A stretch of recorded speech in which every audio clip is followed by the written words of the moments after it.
Zest is in, where resilience begins, not fixing the cracks. Hello everyone, and welcome to Zest with me, Shel Marie, the podcast that'll take you on a journey from the hustle to the harmony, fueling your passion whilst finding your peace. Today, I'm excited to welcome my guest, Lydya Castillo. She is a children's book author and the creator of the Gratitude Box, a growing movement inspiring kindness, mindfulness, and connection. Through her storytelling and social wellness work, Lydya invites us to explore how simple acts of gratitude can spark resilience, joy, and deeper connection in our lives. She challenges us to notice the small moments that carry big transformation and open the doors to a life lived with more intentional presence, which I'm super excited to explore with her. And if you feel called, please share a little love and amplify incredible voices like the voice you'll hear today of Lydya's by subscribing for future episodes. It costs you absolutely nothing, but sends this episode and many other episodes to many more hearts and minds globally. So thank you if you have done so already, and may this episode bring you the clarity, connection, and inspiration to embrace gratitude in every day. Thank you, and welcome, Lydya. How are you today? Thank you so much. I'm wonderful. Thank you so much for having me. It's truly an honor to be able to share my story and just to share some time with you. Beautiful. Thank you so much. And even in that, like the gratitude already, before we dive into all the incredible books and all sorts that you are doing, you're just creating so much beautiful magic, especially in the hearts and minds of the future generation, which is really key thing to me. I just like to talk about gratitude to start with, because this, even though it's something that we do, I think often many of us are very unconscious and unintentional with how we're actually saying thank you or connecting to our heart. Because I know I know that there was things that I would say, but was I truly adding my heart to them and my intention? And I think that's where gratitude, I'd love your opinion on this, but I feel like that's where gratitude goes way beyond just a simple thank you, because I think people can often say thank you but not really intentionally mean it. And the moment I really, really started to understand that gratitude is such a powerful shift in our lives, and not just waking up in the morning and doing, you hear the say 5 things you're grateful for, like conditionally, to really, when you really start to understand it and really be mindful of it, I think it absolutely changes your life. So I'd love you to just like expand on that. Absolutely. I think your definition of it is amazing. It's definitely something that I like to say that I used to take it for granted, because I think I did. I wasn't, even as a child, I was taught to be very thankful, not grateful per se. The gratitude was in there already, but It was more say thank you, be thankful, appreciate. And I was never a person to believe that, oh, I deserve this, or, give me. No, not at all. It's just that, like you said, we don't really put our hearts into it 100%. I think it's just something that is kind of programmed into us to say thank you, be grateful. But to pour yourself into it wholeheartedly, it just takes you to a whole other level, I find. Absolutely. I couldn't agree more. And I even think on the opposite end of the scale of sorry, I know very particularly in the UK, I'm not just saying it's just the UK, but I notice we say sorry, oh, sorry. And it's not saying we don't mean it, but it's so overused and it's so like programmed, as you said, of like, you know, even when I'm mindful of it, and I'm like, you don't need to say sorry right now for that. And as I have traveled the world and stuff, people are really like, why do you always say sorry? And it was only when I stepped out of the sorry culture, if you like, not saying everybody's like that, that I realized how much I say it, because it was such a just a running program. And I think, again, equally, it wasn't that I wasn't thankful or grateful. It was just thank you, thank you, thank you. It was on loop, you know. Um, and I think the moment, and you touched on a really beautiful thing as well, because you said about I hope I repeat it right, but it sounded like to me that you connected to the emotion of it, because again, I think we'd say thank you, but we might have guilt, we might have these other underlining emotions. Whereas I believe, and this is just my perspective, and I love you to add to it, but I believe gratitude is something that's so personal and so something so meaningful to you when you really connect to it from your heart, that you don't feel those emotions because you're doing it intentionally. So yeah, I thank you so much for sharing that.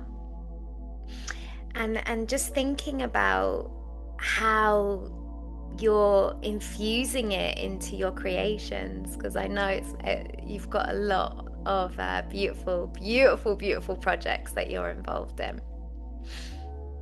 I definitely try to put a lot of intention into anything I do, and I didn't realize it, as funny as it sounds, until I had a child. Because you definitely can't do that without, having intention. You're bringing a life into this world that you're Yeah. responsible for, right? In every which way. Um, and through him, I was really able to process and realize, like, wait a minute, everything you do has this deep meaning. And I think that's why I've had such a hard time with, maybe rejection, or, having people say no to me, or I don't like this or something like that, which is, that's part of the creative process. But, there's that inner child that it's like, oh, or that like Mm. little wound inside you that's just like, ouch. But through these projects, and thankfully, and my son really was the gateway to everything that I have been doing, and especially gratitude. He was actually the one that really honed in on that feeling. Mm. Yeah, if I may tell you a bit of a short story as to No, how this whole express thing whatever came you feel up. like. I always believe there's a reason why you feel like what you need to express. Yeah.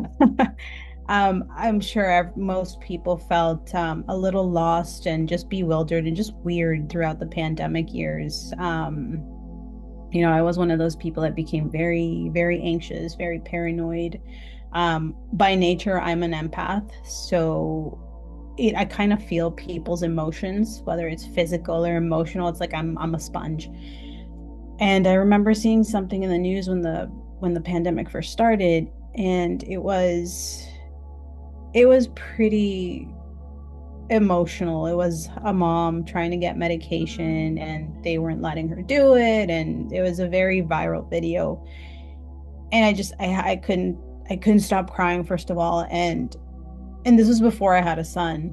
Yeah. And so I just like I can't do this anymore. Like I can't watch the news, Mm. because keep in mind the media tends to like program certain thoughts in our Oh, minds, yes. and Yeah. so I got off news for, I want to say, months, and a little bit of paranoia set in, because I didn't want to get people sick. What if I had it? What if I'm asymptomatic? Yada yada yada. And it just wasn't a good spot. Fast forward to 2024, here in Canada, our Thanksgiving is in October. And I remember, making all the turkey, the fixins and everything. And I just remember sitting down and I said to my husband, I'm like, wow, I'm really tired. Mm. But it wasn't that standing up all day in the kitchen kind of tired. It just, there's something off. Yeah. And so I took a test. Sure enough, I was positive. Um, so we missed all the dinners, we missed the family, we missed just the togetherness, right? So Mm. yeah, I lived on the couch for about 3 days because I wanted to be in isolation, not to get my, at this point I had my Yeah. son. And after all the aches and pains were gone, I thought, okay, the worst gone. The worst was yet to come. Oddly enough, it was when I went to kiss my son once I was okay. I couldn't smell him. Oh my I gosh. could not smell him. And there's that baby scent, especially if it's Mm. your own child that you're just like, it does something. The pheromones do something to you as a mom. And something hit me and the world just went dark. The room Mm. was dark. You know, that day I just sat with myself and I really sat with my emotions and I just went into such a dark place because it's almost like the 5 years of the pandemic came and like Mm. just stood in front of me and like smacked me around and said, "We're taking this from you." Yeah. Mind you, millions of people lost their lives. My family, for example, we lost three family members in the span of like Gosh. five days or something like that. Sorry to And hear that. thank you. And you had to, you couldn't go to funerals, you couldn't do anything, right? So it's like all this stuff just came up. And, to make it worse, I couldn't summon my son. So I was just like, Yeah. man, what the heck? And so I remember, just being in a dark spot and researching, can I train my sense of smell? Can I do this? Can I do that? Is it Mm. psychosomatic? Like, what is it?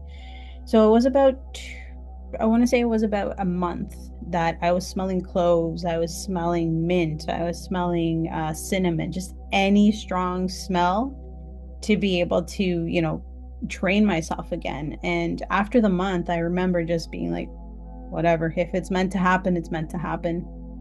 And I went to put my son to sleep one night and I smelt him again.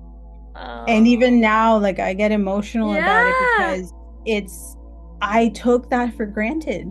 I really did. And I remember just crying and Yeah. bawling. And Yeah. my son was like, Mom, what's wrong? And I had to explain to him, buddy, these are happy tears, right? Like you're the most Mm. precious thing in my life. And yeah, Oh.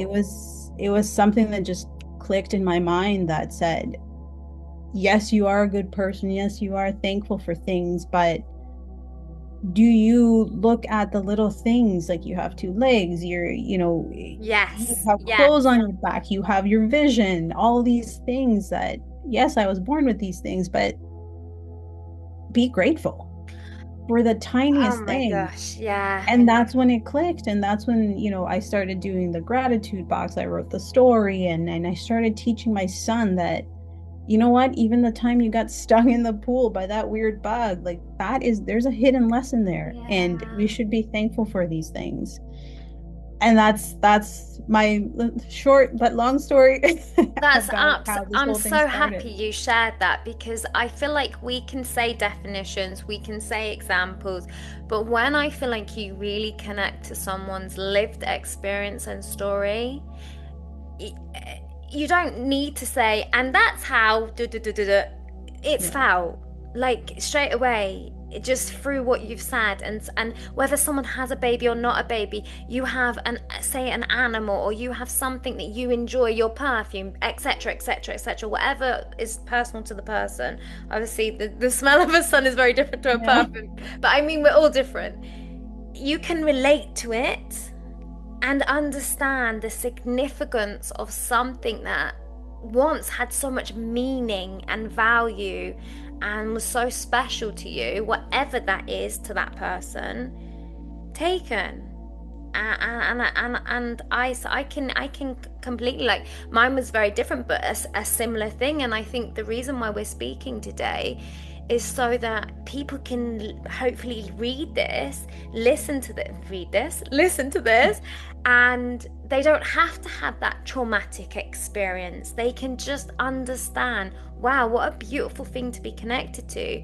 Because I was in the Middle East and I basically almost saw my life flash before my eyes of like a car basically about to just like smack me. And for somehow, it didn't even take the wing mirror off, but it felt like it was like, And I remember that was the moment when I was like, oh my gosh. And I was thinking, and I, if you say prayer, whatever, like, please, no, no, no, no, no, no, no, no, like really, really, like to my heart. And I remember that was the turning moment for me where I said, do you know what? I seek something greater than myself, and I pray in that moment, please help me, help me, help me, help me. Like, no, no, no, no. But why don't I say thank you for all the things that I receive in my life every single day? Why does it have to come to a traumatic moment where I feel it's all about to be literally ripped from me, which I feel like you so beautifully explain, that then I can say, oh, thank you. No, I should be grateful all the time. And that's how my gratitude, my understanding of gratitude developed. And, you know, people, and I didn't realize at the time it was linked to prayer. I didn't call it that because I had so much words of God and things like that were very uncomfortable in my system, but now I'm very comfortable with it. No, I feel this connection to something great in myself. If other people don't, that's their journey, but that's something personal to me. It's not about religion. It's something that's just so sacred and personal, and that's why I'm loving having this conversation with you, because it's much more than what you have created as a result of that. It's that intention and that feeling and that impulse that you know that I don't want anyone else ever to feel this, and I want others to be able to connect to this beautiful energy, because it's so beautiful. It's I think it's life-changing. It's so beautiful. And you so beautifully said that even in those moments when, and it is going to come, that's life, hardship, things unexpected come, to have something to connect to and to know that it isn't you, it's a moment in your life, is so powerful, I think. Absolutely. I find that if you put things out there in the universe with solid, positive intention, it does something. And I've had moments where I'm doing book signings at stores that there's like a spark. And what touches me the most is when the child or children or family comes up to me, they talk to me, they interact, I see the kids coloring, and then they leave, they come back, they buy a book, and then they start conversing, and I learn stuff about their cultures or things like that. That is so, so, so special to me.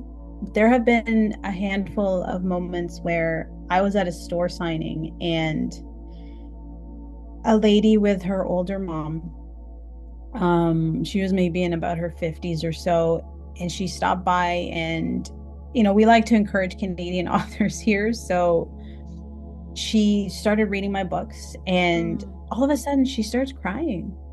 Wow. She started crying, and I felt so bad at first, but then she started telling me why she was crying, and eventually like my eyes filled up with tears too, because I identified with her story, her childhood story, and what one of my storybooks meant to her. And now she's a mom. Wow. And so, that was a very touching moment for me. And that was with a grown adult. I have moments with kids where they hang around my booth like the entire time. Like I'm there for about 4 or 5 hours, and I'm sure mom and dad want to go home.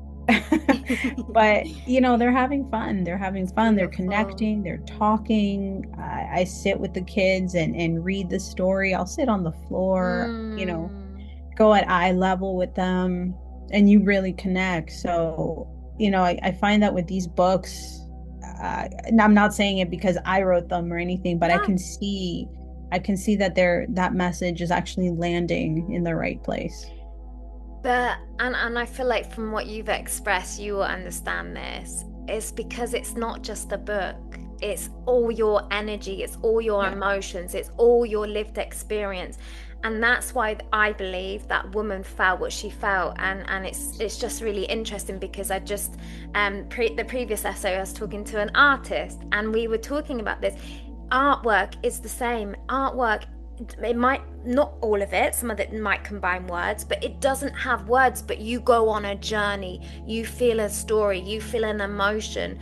You what someone might see as a silhouette of a female, someone might see as the wind, depending, and that's the beauty of it. And I believe, again, the power of storytelling, of writing, is you are telling it from your perspective, but someone reading that has gone to a whole different journey. And I think the beauty sometimes in books, and I would love your take on this, why I love audiobooks sometimes for children as well, or for anyone, is because we create the character and it becomes such a personal such a personal preference to the person. And I think that's why so many times when a novel or something is released and people are so in love with the book, and then when they see the film of it, they're just like, well, no, he doesn't look like how I imagined the Yeah, person to look, which is yeah. nothing to the actor. It's just, I think it's another layer. And that's why I feel like she was so moved by your book, because it was more than the words and the pictures. It was the journey she and the emotion she felt while reading your book. And I think that's so beautiful.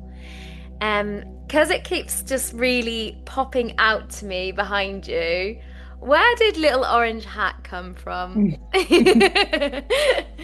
Just like everything I do has a peculiar story. And it's funny enough, it all really goes back to my son. Yeah. So my younger sister, her boyfriend, my son loves them. He loves them so much, and he thinks her boyfriend is like the coolest guy in the world. And so they gifted him a bunch of his old hats, like winter hats, toques. Mm. And there were a variety of orange ones, but there was this particular orange one. It was kind of a highlighter color, and my son loved it. And I just thought it was the cutest thing. He looked adorable in it, so he put it on all the time. And eventually, I started seeing little orange hats everywhere. Little kids. I even saw dogs with orange too, oddly enough. So it was like the weirdest places I started seeing this hat. And I just said to my sister one day, and it was my intention was for her to take the name. I'm like, you guys should start a company, Little Orange Hat. It's very popular. I see it everywhere. It's a happy color. And then eventually I said, hey, why not? Let's start Little Orange Hat. And Love people it. tend to connect with it. So, they like the little hat. I They love it. brings I think it brings a childlike aspect out of Yeah. out of the adults. Absolutely, and I don't know if you incorporate it into your events or not, but I'm guessing because it's your brand and so important to your son. But I imagine also it's almost like a community feel, like a Yeah. belonging, and I think that's really beautiful. So thank you for sharing that, and equally, how ironic again that your son felt so much gratitude probably from receiving that hat, multiple shades of that Yeah. hat. So I think I think it's absolutely beautiful. And I love all that you're doing and creating. And like, feel free to share if there's anything you want to share on any of your books. We'd love to know that so that people can be intrigued. But I know that more than that, just listening to you, people will want to reach out anyway. And I think from the perspective of someone who used to be in education, we need more books like this. And yeah, I think it's amazing what you're doing.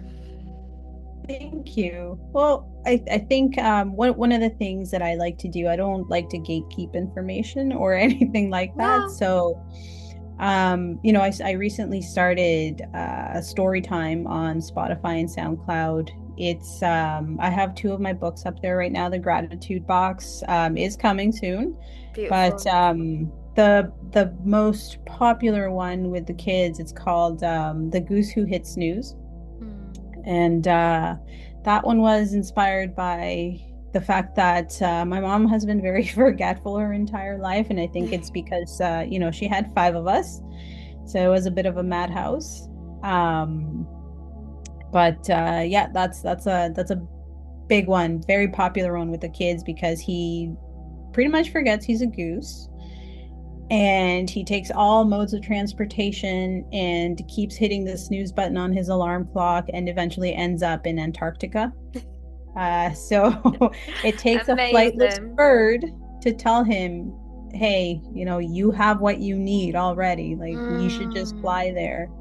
So it's, that there's subtle messages in the stories. I think there's more than subtle. Like, I think first, remembering who you are. Second, there's so many different takes you could do with that book. And that's why I always used to love reading books because I never used to just read a book because it's story time. Yeah. I used to read a book and really like to discuss it, and I feel that that's the depth you have with your books, because like what you said, it isn't just the character. Oh, I'll write about this character and then this will happen. It's something that's really personal to you, that you've made in a way that's relatable yet not so, like offending anybody. It's in a beautiful, you know lovely way, a lovely way. I think that's, what an honor to your mum. I'm Yeah, I sure. mean it's it's definitely comical. It tied like if you knew like family history, any family friends or even family, they know that the goose in our family for whatever reason, I think we used to call her Silly Goose. I don't know why. But the goose has Beautiful. just been a thing, like an icon in our family. So, it's very fitting that my first book would be about a goose, right? Yeah, yeah. So, I love yeah. that. I love that so much. And thank you just for adding a snippet, because absolutely that's all I believe that we should, because sometimes, and again, it's like what you said, it's not being a gatekeeper, but sometimes actually leaving people intrigued and wanting to know more, I think it is a beautiful, beautiful thing as well. Not always. I think sometimes when we just give, which I think we've kind of almost been told to do, or the opposite, nothing in between, it can sometimes be a bit overwhelming for people as well. Whereas, obviously, in different circumstances, not talking about a book, but just in general life, I think it's good sometimes for people to be intrigued and want to know more about you and all you're creating. So thank you. For sure, for sure. I mean, I think I don't just want to reach kids and or families. I look at myself, because my focus is 90% on my child, right? But that leftover 10%, I need to be thinking about, what do I need to be able to maintain this 90% in a healthy way? And I think I've been able to do that with my writing, my, whatever creative outlets I have. And something that I want to share quickly is the gratitude box. I did create a storybook for it for kids, but I've recently started creating journals where teenagers and adults can actually have a book of their own, and they could tear out the cards. They can, leave them in the journal. They write a letter to their future self. And this journal basically it stays with them for a whole year.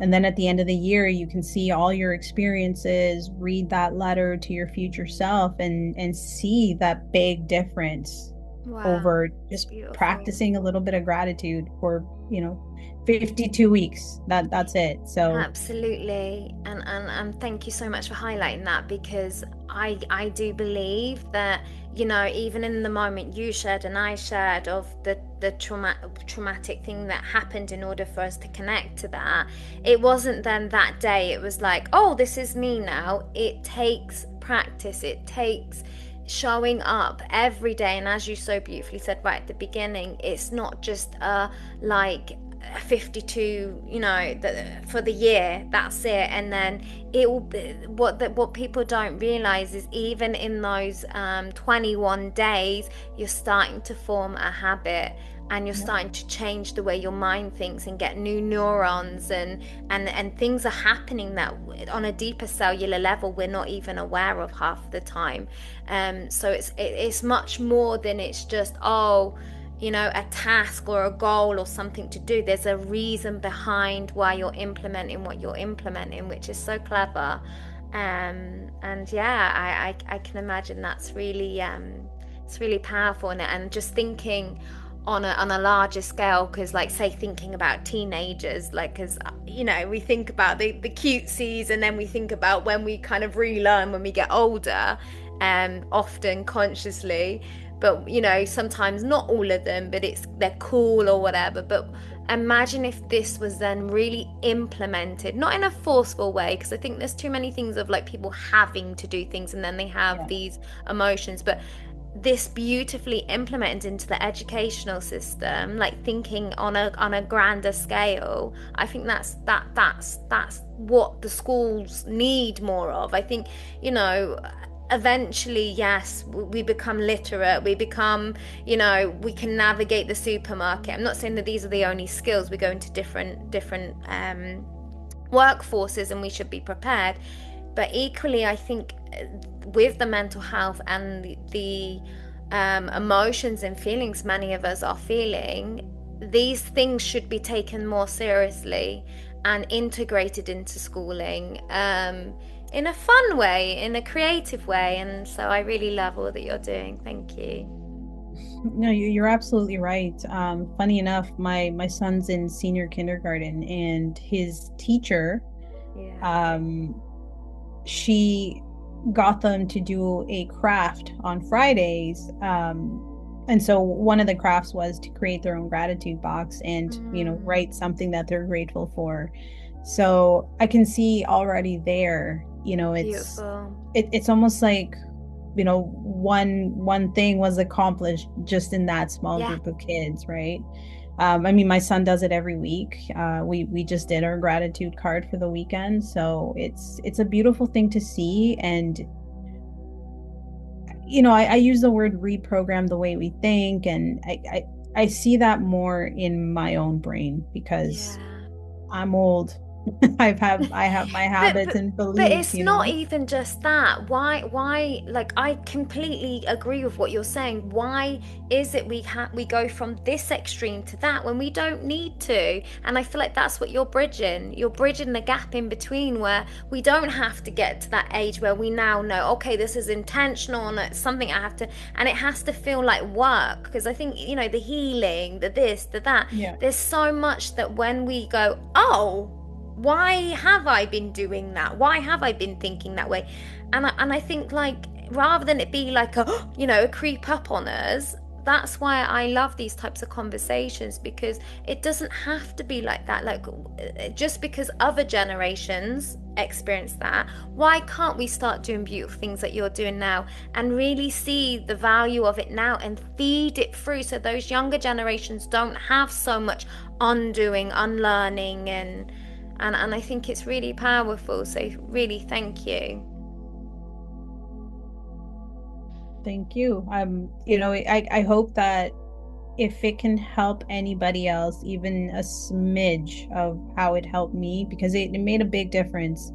Nobody's perfect. We all have work to do. Yeah, And, even last year I went through a pretty dark period, and it kept me afloat, to be honest. It yeah, really did.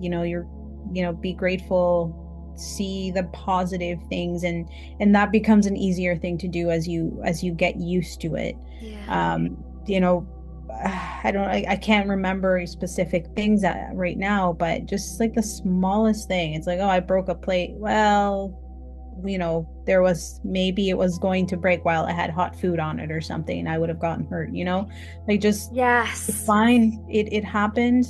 You'll be fine. Just move Mm. on with your day. It's okay. Don't highlight the negative, highlight the positive. Yeah, I love that you mentioned that, because it's so interesting these examples you bring up, and I think about similar things of, because I think there's this almost like everything's happening to poor me for a long time, and we go in and out of that. It's not now oh, this, I'm so focused, like I don't ever get reactive about it. No, we're human. But equally, I remember hearing once about the plane exam, the plane or something cracking example, and I remember them just saying like, you know, it is like a kind of, people could see it as a funny thing or a not funny thing, but when you see the more childlike wonder, like often with children, like children often when something happens like that, they go to look how Yeah. others are going to react. That child, probably if they're on their own, probably would be like, ooh, because it's not built into them to now think of every awful thing about, but because of society and things that have happened, we get programmed to like, oh, that's a bad thing. Whereas, what about if we looked at it, and this was what someone said once, and I thought the reframing is beautiful, which you just so beautifully highlighted, of say it's smashed and you see the creativity in it and think, gosh, didn't that break really beautifully? And you see the positives of it. Like, okay, there are things in life that are really life shattering. Agreed, Yeah. we need time to process them. But equally, if we can try and find one little thing in that moment that's still beautiful, of like, I have this incredible friend I can call, or my son is still smiling and enjoying himself without while all this is happening. I think it programs our brain to focus on um a different way of thinking, and like what you so beautifully highlighted, it isn't something that even us with awareness just go, oh yeah, okay. No, we have to remind ourselves, we have to keep showing up, and that's okay. Yep, yep, definitely. And it becomes so much easier as you go through it. You know, it's we've come so far in just my relationship with my son that I'm a big fan of recycling things. So, you know, if I see a nice, like a sturdy box or something, like, oh, I can create this or I can create that. So any little thing, a container, a box, or anything like that, it's so funny.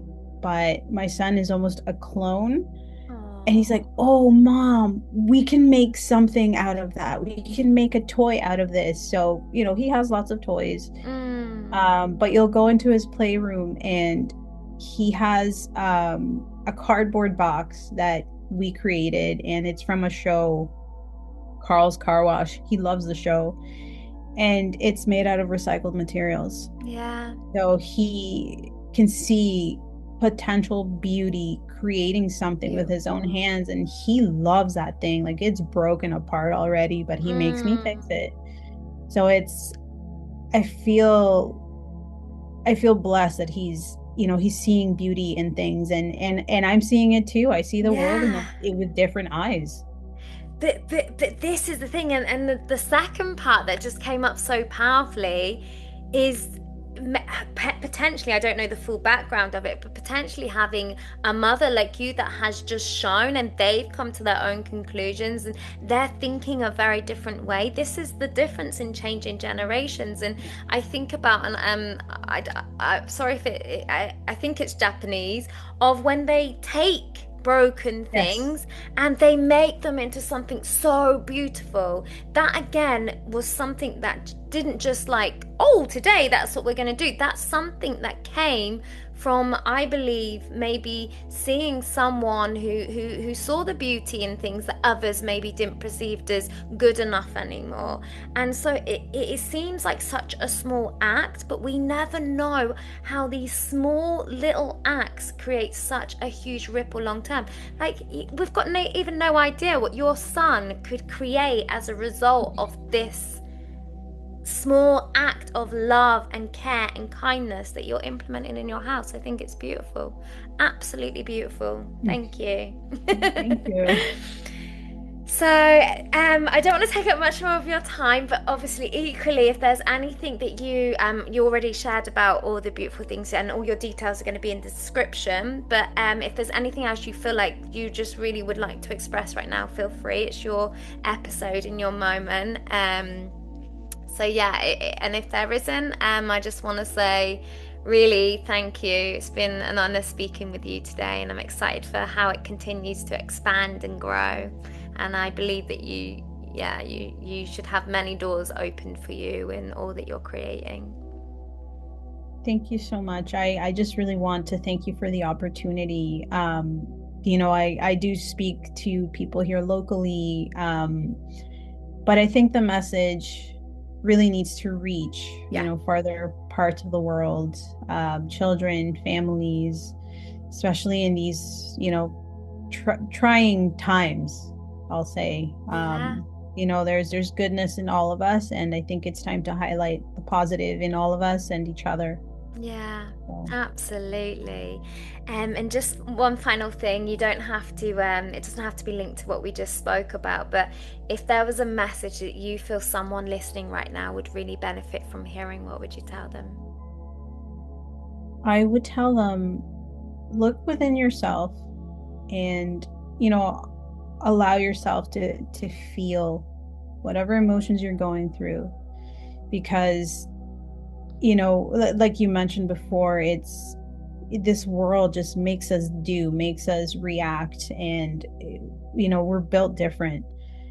And I think it's our responsibility as adults to really, sit with our emotions and protect future generations Yeah, from, going through whatever we've gone through, and really arm them with what I shouldn't say arm, that's hostile. Prepare them properly yeah, in a very positive way, yeah. with good hearts. And I think that's the beautiful thing, because, and it's no judgment or fault to anyone, but you hear these often things of that's just how we are, that's Yeah. how. But when you have that awareness, you have that almost that superpower, you have that insight, you are more conscious. I believe, like, yes, I get when people say, oh, they need to learn their own lessons. No, but equally, it doesn't mean you have to sit and explain everything. You be the living example in your Okay. household. That's what they learn from.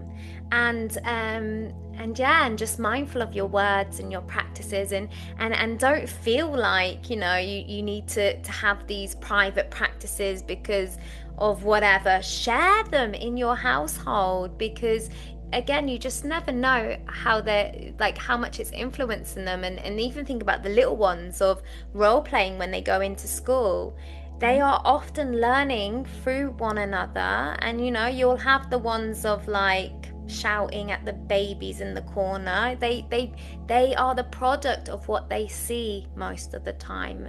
And then you equally have the ones that are, mimicking meditation or things like that. And I think it's just so beautiful. And I think often when we don't see both sides, we don't realize how much influence we are always creating on our children. So yeah, just be more mindful of it, I think. And Yes. equally, they have their own minds, their own experiences, but also you went through what you went through in order to, so that they don't have to. They can have that beautiful, more aware start to life, I think. So Yep. thank you so much, Lydya. Thank you. You're welcome. That's the magic that Zest is in.